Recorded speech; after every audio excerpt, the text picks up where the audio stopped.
सगळ्यांचे अकूज किचनमध्ये खूप खूप स्वागत। आजची रेसिपी आहे तिखट लसूण तेल। तुम्ही बघताय मी या लाल मिरच्या घेतल्यात, तेल घेतलं आहे, लसूण घेतलं आहे बरं 7-10-12 पाकळ्या आणि मीठ। चला रेसिपीला सुरुवात करूया। आधी हा लसूण आपल्याला बारीक खलबत्त्यामध्ये बारीक करून घ्यायचे, बारीक पेस्ट त्याची करायची आहे। मी लसूण खलबत्त्यामध्ये बारीक करून घेतोय। बघत राहा अकूज किचन। लसूण एकदम बारीक झालेला आहे आपला पेस्ट, तिला आता मी काढून घेतो। आता आपल्याला या मिरचीचे बारीक तुकडे करून घ्यायचे। मी गॅसवर कढई ठेवलेली आहे, कढईमध्ये मी आता तेल टाकतो। तोपर्यंत आपण मिरचीचे बारीक तुकडे करून घेऊ। फ्रेंड्स बघताय मी कढईतलं तेलमध्ये आता मोहरी टाकून घेतो।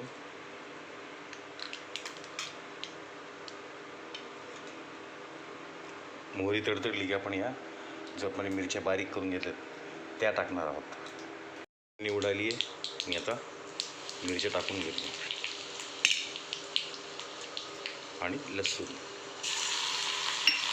आता ह्याला छान मिक्स करून घ्यायचं आहे। हिंग।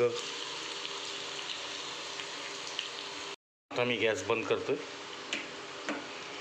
हे थंड झालं की ह्याच्यामध्ये आपण तिखट आणि मीठ टाकणार आहोत। आपलं तिखट लसूण तेल तयार आहे।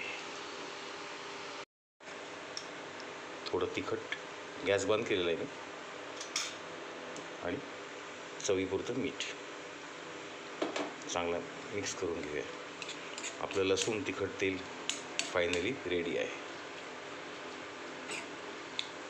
आता याला खाली काढून घेऊ।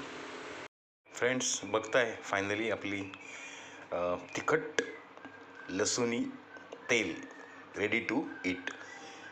ज्या दिवशी भाजीसाठी काही नसेल त्या दिवशी पोळीला मस्त हे तेल लावायचं आणि पोळी खायची।